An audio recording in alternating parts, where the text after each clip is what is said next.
Hello, this is HC Bailey, and welcome back to Let's Play Chrono Cross!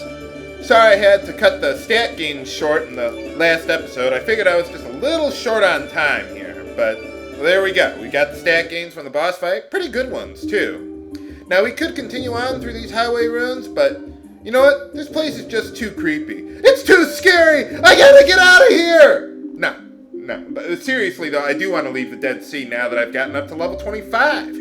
Because, let's see, Zappa is the first character that we have with access to a level 7 element slot, which means he can now equip level 7 element traps, because they can only be equipped on level 7. You can't, like, put them up or down other levels. You see 7 plus or minus 0, so you have to have a level 7 element slot. This is the first opportunity you have to do that.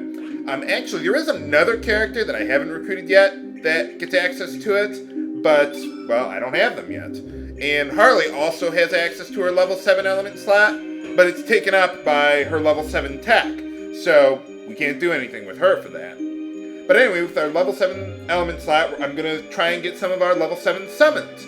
So what I'm going to do is I'm just going to skip right to when I'm trapping the element, instead of showing you all the setup and everything, just to save you guys some time there. So I'll take care of that and meet you over when I trap my first summon, or, well, my second summon.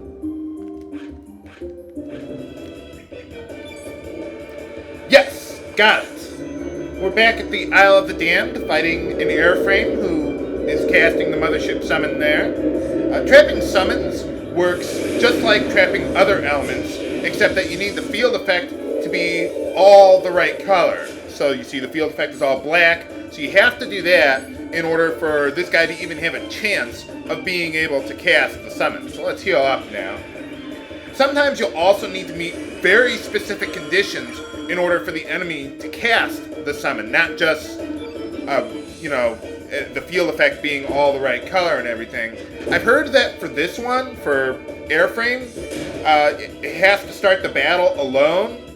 I don't think that's necessarily the case, because I've met up with these guys alone, starting the battle, and it doesn't work sometimes. Sometimes, I just think it's random. I've heard that if it casts free fall, then it won't cast the summon. There's like two different versions of the same monster, and one of them will cast free fall, the other one will cast a summon. So if you see free fall, you might as well just give up, reset, and try again. But in this case, I actually got it to work. So we got that summon, so let's head on to get the next summon then. Alright, we've got the unicorn summon now from the dodos back at Fossil Valley there. The thing with the unicorn summon is that it only boosts your magic defense. I forget whether it does your regular defense. I think it's just magic defense. So, in essence, you can't kill monsters with it to get the shiny materials. I think it's shiny salts are the white ones, if I recall correctly. I forget, but yeah, well, we'll find another way to get the white shiny materials later on, but not for right now. The trick with the dodos is that you gotta get the field effect all white without, well, killing them, or getting killed yourself. Because what can happen sometimes is... Oh, no, wrong one. What can happen sometimes is, well, when you cast the trap on them, well, they'll go berserk, just like casting any other element on them, and they get a little upset. Especially with Lynx there, but, well, I was fortunate enough to not have them actually kill me in the process there.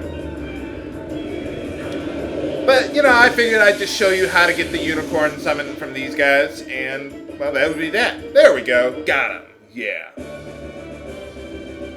Okay, so that's everything with that summon. I'll just show you where I met up with the particular dodo that casted it. I don't know if that's the only one, but this is where I got it, and then we'll head on to the next summon then.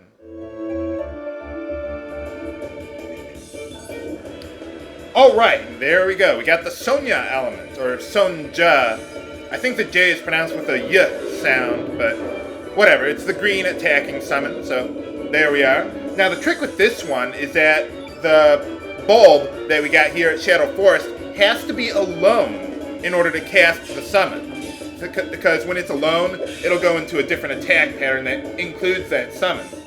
one thing you gotta be careful of when someone dies, or like someone needs healing while you're trying to get the field effect all one color, do not heal or revive someone unless it's all one color. Like in this case it was green, so that was pretty easy for me to handle. But, you know, like when I was fighting those airframes, you know, you might try to revive someone, but then, you know, that changes the field effect away from black, so that would be a problem. But yeah, obviously if you do that, then you break up the element field, you have to start all over. So let's move on to getting the next summon then. Alright, and there's our last summon that we can get. Red Wolf from Hot Diggity at Mount Pyre here in the home world. We're probably not actually supposed to go here yet, but I figured, hey, I'm just going to pick up the one summon. But actually, there is one other thing I want to do while I'm here too. So, but yeah, I mean, that's essentially the idea. Let's break up the element field fast, so that way nothing bad will happen.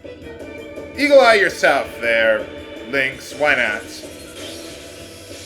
But yeah, there's a reason why I've specifically brought Sprig along, because there's a good monster here for us to learn for a doppelgang for Sprig. So let's get back over to Lynx, finish off this loser, and then we'll go kill that other monster around here with Sprig.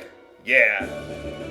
Now also, just so you know, sometimes it can take a while to get the summon that you want. I mean, I was kind of alluding to it earlier, but sometimes you may need to reset if you got like the wrong version of the monster, because sometimes it looks the same but it has different AI scripts.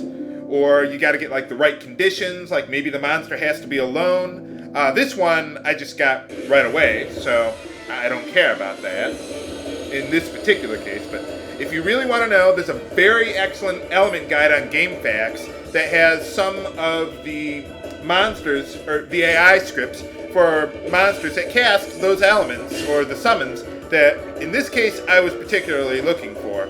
I don't want to accidentally kill this guy off with a black hole there, because this monster I want to get as a doppelgang for Sprig. But yeah, just to warn you in advance, as far as getting the summons go, you know, sometimes it can take a while. You may not get the right monster on the first try. So if it doesn't work, well, just to be frank, don't complain to me about it, because sometimes it can just take a while. Just remember, you know, playing Final Fantasy VIII, how long it can take resetting to, you know, abolish rules in Triple Triad there, you know? Just remember that. It makes me feel a little better. A little. Not much, just a little. Makes me feel a little better sometimes. Okay, let's get Sprig to finish this guy off. There we go. Okay, Torminator is a very excellent doppelgang for Sprig there. Oh, and one other thing I was going to say about Harley with her level 7 tech there. At level 25, she's the first character to learn her level 7 tech. Most characters don't get theirs until like level 35 or 40 there. Oh, and we got some burns there. And yeah, I mean, if you don't learn it at level 35 or 40, some other characters you just have to find an item in order to learn your level 7 tech up. I think that's the way it works for most characters. Okay, so that's everything we can do here. Let's run away here, and there's one other thing I want to do. Actually, there's still a couple things I want to do before heading back to the Dead Sea and actually saving the world. One other thing, just so you know, viewers, we can't get the level 7 yellow summon golem yet. We've already gotten the blue one, Frog Prince, too, by the way, if you remember earlier. But yeah, we can only get the golem summon from Centaurpede, and that's only in another world, and we can't get back there. We're trapped. It's not fair. Just like how my cats look at me when they can't get into my room. Why won't you let me in? Just because I'm a cat. It's not fair. But anyway, now that we have Torminator, I think this is a good time to check out the Grand Slam. Where you fight with your might and believe the hype, apparently. But yeah, the way it works is you can enter any 3 monsters that you have learned for a doppelgang into a battle royale against 3 other monsters that Janice chooses. There's 3 rounds, and the monsters that you'll fight are always the same in each round, and so are the prizes too, so it's pretty easy to figure out, you know, how you want to set it up. So let's see, I want a couple, oh, not that one. Where did the other one go? It started with an F. Oh, no, it was a G, Jared. But yeah, I want a couple good blue elemental monsters and just another trash monster to fill in the space to win the prize from the first round. Can we survive? Find out next time on Let's Play Chrono Cross! This is HC Bailey, signing off. Have a good day!